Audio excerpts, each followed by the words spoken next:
जी हाँ, आपने सही कहा कि बगल में नेपाल का बॉर्डर है और भी कई सारे ज़िलों से सीमा इसकी लगती है, तो अपराध के दृष्टिकोण से हमेशा ये क्षेत्र संवेदनशील रहा है। क्योंकि मैं पहले भी यहाँ काम कर चुका हूँ एएसपी मधुबनी के एएसपी झंझारपुर के तौर पे।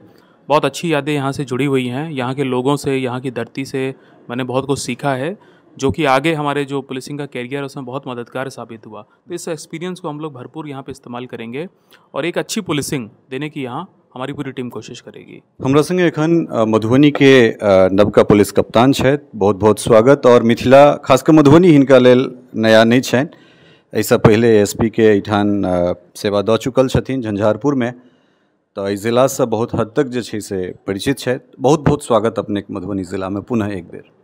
धन्यवाद। मधुबनी से अपने पहिलेहो परिचित छी और ई जे जिला छै एहिमे दरअसल एकरा बहुत शांतिप्रिय जिला सेहो कहल जाइत छै। तो एकटा तऽ ई भेल जे बहुत आराम से अहाँके कार्यकाल निकलि सकैए, और दोसर दू देश के बॉर्डर छै तऽ सीमावर्ती जिला रहबाक कारणे एहि बीच में अपराध सेहो जे छै असंगठित अपराध सेहो बढ़लैए। तऽ केहन तरहक चैलेंज के रूप में एकरा देख रहल छी? जी हाँ, आपने सही कहा कि बगल में नेपाल का बॉर्डर है और भी कई सारे ज़िलों से सीमा इसकी लगती है, तो अपराध के दृष्टिकोण से हमेशा ये क्षेत्र संवेदनशील रहा है। क्योंकि मैं पहले भी यहाँ काम कर चुका हूँ एएसपी मधुबनी के एएसपी झंझारपुर के तौर पे। बहुत अच्छी यादें यहाँ से जुड़ी हुई हैं, यहाँ के लोगों से, यहाँ की धरती से मैंने बहुत कुछ सीखा है, जो कि आगे हमारे जो पुलिसिंग का करियर है उसमें बहुत मददगार साबित हुआ। तो इस एक्सपीरियंस को हम लोग भरपूर यहाँ पे इस्तेमाल करेंगे और एक अच्छी पुलिसिंग देने की यहाँ हमारी पूरी टीम कोशिश करेगी। मोडस ऑपरेंटी की रहते हैं एहिठाम एलहुँ हैं काज करबाक की तरीका छै और प्रायोरिटी जे छै से कोन कोन चीज़ छै? ये मोडस ऑपरेंडी आपने कहा, तो आजकल मोडस ऑपरेंडी अपराधियों के बहुत तेज़ी से बदलते रहते हैं। आप साइबर अपराध को ही ले लें तो वहाँ मोडस ऑपरेंडी की एक अलग ही दुनिया है।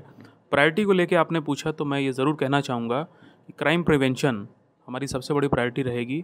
इसके अलावा जो केसेस का इन्वेस्टिगेशन है, लंबित केसेस हैं, इन्वेस्टिगेशन में तेज़ी लाना ताकि पब्लिक को जल्दी से जल्दी न्याय मिल सके, वो सेकंड प्रायोरिटी रहेगी। थर्ड ये रहेगी कि जो पुलिस की जो पेट्रोलिंग है, बीट गश्ती है, जिससे आम आदमी को एक भय मुक्त वातावरण मिलता है जब वो घर के बाहर निकलता है, उसको हम लोग मजबूत करेंगे। ओवरऑल कोशिश हमारी टीम की ये रहेगी कि एक बेहतर पुलिसिंग यहाँ की जनता को हम दें। एसपी साहब एठन से गेला है, बहुत एकटा लगाव एठुनका लोग के छलै और उम्मीद कर रहल छी जे अहूँ से ओहने लगाव बने।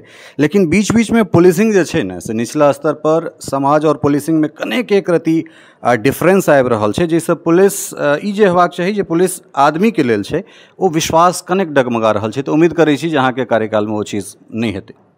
जी हाँ, बिल्कुल। पुलिस का जो काम है वो पब्लिक के सहयोग के बिना कभी पूरा नहीं हो सकता। पब्लिक और पुलिस दोनों एक दूसरे के लिए ही हैं। तो इसको लेकर के बहुत सारे प्लेटफॉर्म पुलिस मुख्यालय ने बनाए हैं, बहुत सारे पहल की गई हैं, उसको हम लोग मजबूत करेंगे। इसके अलावा समाज के जितने भी तबके हैं, जितने भी इम्पोर्टेंट यहाँ पे स्कूल्स हैं, कॉलेजेस हैं, वहाँ पे भी लगातार हम लोग जाएंगे।